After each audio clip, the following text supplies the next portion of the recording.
Hello everyone, welcome to my channel Core English Study. Today we are going to discuss a beautiful poem Ecology written by R.K. Ramanujan. So friends, सबसे पहले हम poet के बारे में थोड़ा जान लेते हैं. A.K. Ramanujan was a famous Indian poet, translator, folklorist and scholar. उनका फुल नेम था अतिपत कृष्ण स्वामी रामानुजन. इनका बॉर्न 1929 में मैसूर इंडिया में हुआ था. ये मैनली इंग्लिश एंड कन्नड़ में लिखते थे. रामानुजन की पोइम में Indian culture, family relationships, tradition, memory और नेचर जैसे सब्जेक्ट्स बहुत स्ट्रांगली दिखाई देते हैं. A.K. रामानुजन की डेथ 1993 में हुई थी. नेक्स्ट हम पोएम का बैकग्राउंड देखते हैं. सबसे पहले अगर हम पोएम के टाइटल इकोलॉजी को देखें तो इकोलॉजी का जो सिंपल मीनिंग है वो है लिविंग बीइंग्स और एनवायरनमेंट के बीच रिलेशनशिप है. बट रामानुजन ने इस पोएम में इकोलॉजी को ओनली नेचर के रिलेशनशिप तक लिमिटेड नहीं रखा, बल्कि यहाँ हमें नेचर के साथ फैमिली ट्रेडिशन और ह्यूमन इमोशन का कनेक्शन भी देखने को मिलता है. पोएम की जो बिगिनिंग होती है उसमें फर्स्ट रेन के नेक्स्ट डे से ही स्टार्टिंग बताई गई है और रेन के बाद पोइट के घर के पास लगे 3 रेड चंपक ट्रीज फ्लावर्स से भर जाते हैं. इन फ्लावर्स की स्ट्रॉन्ग फ्रेग्रेंस और पोलन की वजह से पोइट की जो मदर है उनको माइग्रेन हो जाता है, लेकिन मदर का ट्री को कट डाउन करने के लिए रेडी नहीं होती है. उनके लिए ये जो ट्री है वो ओनली एक ट्री नहीं बल्कि नेचर, ट्रेडिशन और फैमिली मेमोरीज का सिंबल है. वो बिलीव करती हैं कि ये जो ट्री है ये फ्यूचर जनरेशन को भी फ्लावर्स देगा. तो हम पोएम को लाइन बाय लाइन पढ़ते हैं. The day after the first rain, for years I would home in A rag.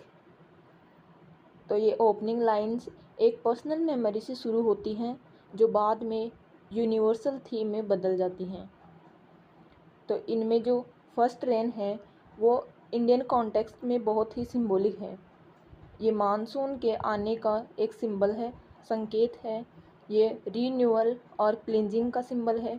लेकिन रामानुजन या इसके बाद की बात करते हैं, इसके नेक्स्ट डे की बात करते हैं. तो पहली लाइन में पोइट एक बाइनरी सेट कर देते हैं जिसमें order versus chaos, clean versus clutter का हमें यूज बताते हैं.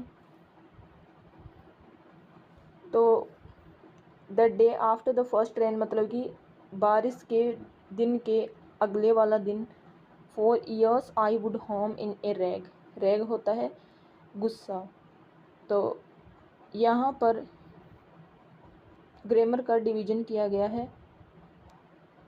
फॉर ईयर्स बताता है कि ये एक रिपीटेड रिचुअल है, एक कंपल्सन थीम है.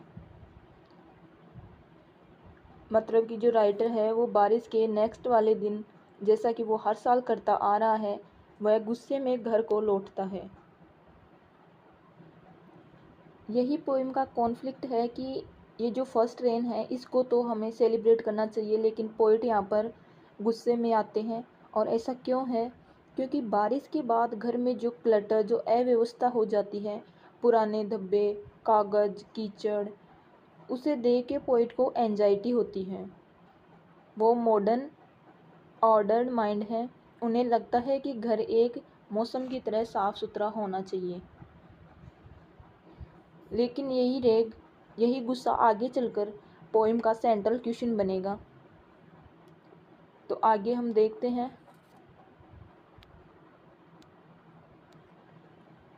For I could see from a mile away our 3 red champak trees had done it again. मतलब पोइट गुस्से में था, तो ऐसा क्यों था? क्योंकि I could see from a mile away, मैं देख सकता था, मतलब कि जो राइटर है वो देख सकता था एक मील दूर से ही। किसको देख सकता था? जो 3 रेड चंपक ट्रीज थे उनको। हैड डन इट अगेन, जो कि हर बार होता है।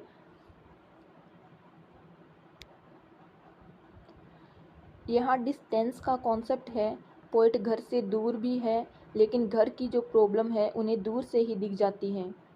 ये एक मॉडर्न माइंड की हाइपर अवेयरनेस दिखाता है।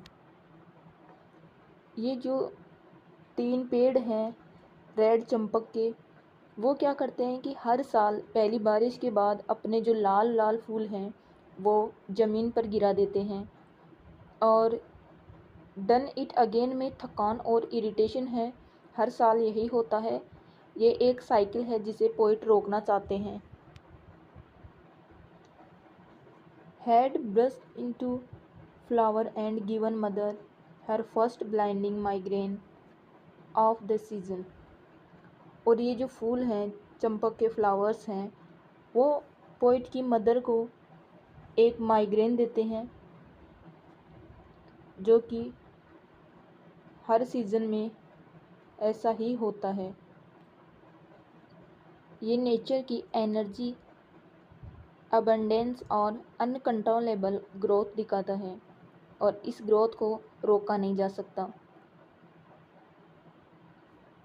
और इसका नतीजा क्या होता है कि जो उसकी मदर है उनको माइग्रेन की प्रॉब्लम हो जाती है।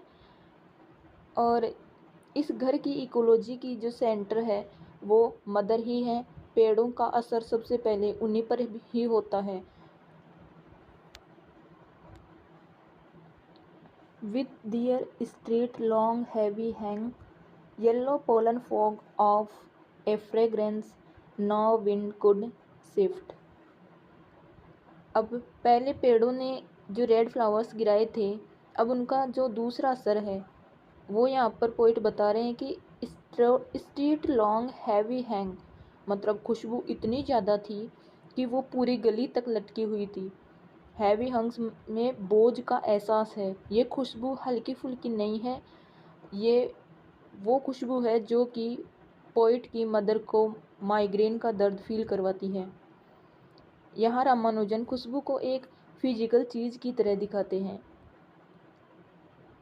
रामानुजन फ्रेग्रेंस को येलो पोलन फॉग भी कहते हैं, और जो ये येलो है वो चंपक के पोलन का रंग है। ये विजुअल और स्मेल दोनों को एक साथ ला देता है।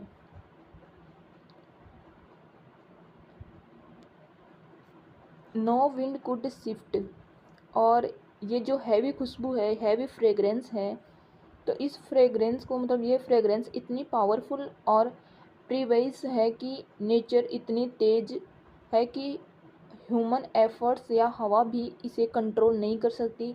हवा भी इस खुशबू को छान नहीं सकती, हटा नहीं सकती। तो नेक्स्ट पैराग्राफ है, no door could shut out from our black pillared house whose walls had ears and eyes। अब पहले पोलन फोग था, वो बाहर फैला हुआ था, लेकिन अब क्या है कि वो घर के अंदर आ गया है। No door could shut out, मतलब जो दरवाज़ा बंद करने से भी कुछ नहीं हो रहा। ये जो फोग है, पोलन फोग, वो घर के अंदर आ चुकी है। Black pillared house, black pillared जो पुराने ट्रेडिशनल साउथ इंडियन घर को रिप्रेजेंट करता है। काला रंग भारी परंपरा का सिंबल है, मतलब मॉडर्न तरीके से इस ट्रेडिशन को बंद नहीं कर सकते। अब पोइट घर को जिंदा कर देते हैं। whose walls had ears and eyes, यहाँ पर पर्सोनिफिकेशन का यूज हुआ है कि दीवारें सुनती हैं और देखती भी हैं। घर सिर्फ मकान नहीं है, वो फैमिली की हर बात, हर राज रिकॉर्ड करता है, और ये एक लिविंग अचीव है। Scales, smells, born creeks, Knightley visiting voices and were pause like us. और यहाँ पर जो पोइट है वो बता रहे हैं कि जो दीवारें हैं वो क्या रिकॉर्ड कर सकती हैं या क्या रिकॉर्ड करती हैं, उसकी एक लिस्ट बताते हैं कि स्केल्स यानी छिपकली के छिलके, पुराने रंग उतारना, और जो स्मेल्स हैं वो है मसाले, पान और पुरानी लकड़ी की खुशबू, और ये जो बोन क्रैक्स हैं वो है बूढ़े लोगों के हड्डियों की चड़चड़ाहट। नाइटली विजिटिंग वॉइसेस जो कि रात को आने वाली आवाज़ें हैं, जैसे पूर्वज, भूत या सिर्फ उनकी यादें। ये सारे साउंड्स ऑफ द हाउस हैं, ये क्लटर नहीं, ये घर की बायोग्राफी है।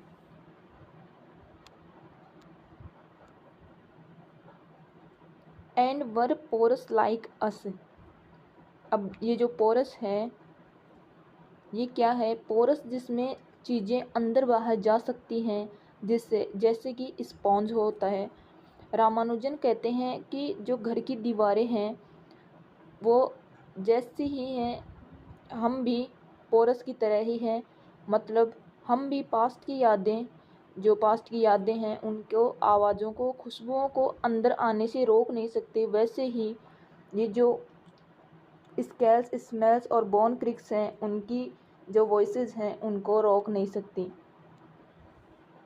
But mother falls in her temper like her mother's twisted silver. मतलब पहले तो स्पीकर था वो गुस्से में था, बट अब जो मदर है वो गुस्सा दिखाती है, पावर शिफ्ट हो गई है। अब घर का कंट्रोल मदर के हाथ में है। वो गुस्से में इसलिए है क्योंकि स्पीकर पेड़ काटना चाहता है। अब जो मदर का गुस्सा है वो कैसा है? वो है ट्विस्टेड सिल्वर, यानी दादी के पुराने मुर्दे हुए चांदी के गहने। मतलब जो पुराने गहने हैं और जो दादी का गुस्सा था पुराना, उनकी तरह उनकी मदर का गुस्सा था। मतलब मदर का गुस्सा भी दादी से आया है। वैसे स्टाइल, एटीट्यूड, वैल्यूज सब इनहेरिट हुआ है। यहाँ इकोलॉजी सबसे क्लियर है। माँ में दादी को जिंदा दिखा रहे हैं। Grandchildren's knickers wet as the cold pack on her head. इस गुस्से के बीच में भी मदर है, वो क्या कर रही है? ग्रैंड चिल्ड्रंस निकर्स यानी जो पोते पोती के कपड़े हैं वो धो रही है। Called pack on her head, और जो उनके माइग्रेन का दर्द है उस माइग्रेन के लिए सर पर ठंडी पट्टी रखी है। एक साथ पेन, काम और केयर, यही इंडियन मदर्स की इकोलॉजी है। फिर है would not let us cut down A flowering tree. और सबसे बड़ा डिसीजन, स्पीकर पेड़ काटना चाहता था ताकि जो अव्यवस्था फैली हुई थी वो ख़त्म हो, लेकिन उनकी जो मदर है वो मना कर देती है। अब वो क्यों मना करती है? क्योंकि पेड़ सिर्फ पेड़ नहीं है, वो एक मेमोरी है, ब्यूटी है और एक सीज़न है और ट्रेडिशन है। इस वजह से उनकी मदर ने उनको पेड़ काटने के लिए मना कर दिया। Almost as old as her, she said, by a passing bird's providential droppings। मतलब कि जैसे वो खुद है, उनकी मदर है, वैसे ही वो बीज हैं वो ओल्ड हो गए हैं, यानी कि वो पेड़ हैं वो ओल्ड हो गए हैं। अब वो ही फ्लोरिंग ट्री जिसे मदर ने काटने नहीं दिया।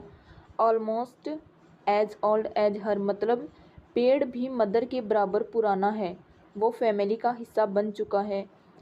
सीडेड ये बताता है कि पेड़ अपने आप नहीं लगता था, इसका भी एक हिस्ट्री है। She said by a passing birds, और वो हिस्ट्री क्या है कि मदर बताती है कि जो एक पक्षी है वो कुछ बीज यहाँ पर उड़ते हुए गिरा देता है और उसी से ये नया पेड़ उगा था। प्रोविडेंटल, जो कि भगवान की मर्जी से, कितनी खूबसूरत बात है। जो चीज़ क्लटर और गंदगी लगती थी, वो बर्थ की ड्रॉपिंग की वजह से एक नई जिंदगी शुरू की थी। नेक्स्ट है to give her gods and her daughters and daughters basket full of annual flower. अब जो मदर थी वो पेड़ नहीं काटने दे रही थी। तो वो पेड़ क्यों नहीं काटने देती? पहला रीज़न तो ये था कि हर साल जो फूल गिरते हैं, मदर उनको टोकरी में भरकर भगवान को चढ़ाने का काम करती है। मतलब वो फूल भगवान को चढ़ाने के काम आते हैं। और जो पेड़ का क्लटर है, अव्यवस्था है, वो पूजा का सामान घर में धर्म इसी से चलता है। दूसरा रीजन एंड हर डॉटर्स, यानी कि मदर फूल अपनी बेटियों को भी देती है बालों में लगाने के लिए, त्योहार में, शादियों में। यानी कि फूल सिर्फ खुशबू नहीं, ये प्यार और परंपरा ट्रांसफ़र करने का तरीका है। तीसरा और सबसे बड़ा जो रीजन है वो है डॉटर्स, मतलब पोती। बास्केटबॉल ऑफ एनुअल फ्लावर, हर साल टोकरी भर के फूल। एनुअल शब्द बहुत इम्पोर्टेंट है, ये एक साइकिल को रिप्रेजेंट करता है, यानी कि ये हर साल रिपीट होता है। मदर सोचती है अगर आज पेड़ काट दिया तो आने वाली 3-4 जनरेशन को ये फूल, ये खुशबू, ये रिचुअल नहीं मिलेगा। And for one line of cousins at dower of migraine in season. और मदर ने कहा कि ये जो पेड़ फूल देते हैं वो गॉड्स को, डॉटर्स को एंड डॉटर्स को हर साल देते आ रहे हैं, एक साइकिल की तरह। अब एक और group, one line of cousins मतलब रिश्तेदार, एक्सटेंड फैमिली, जो कि ये साइकिल जैसे फ्लावर्स देने का है, वैसे ही मेरा माइग्रेन भी है जो कि चलता रहेगा। ए डवर ऑफ माइग्रेन्स इन सीजन, ये सबसे पावरफुल और आयरनिक लाइन है। डवर मीन्स दहेज, जो कि शादी में लड़की को दिया जाता है।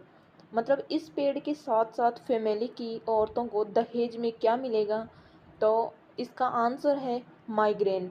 मतलब माइग्रेन्स इन सीजन, इस सीज़न का जो माइग्रेन है वो इस घर की औरतों को मिलेगा।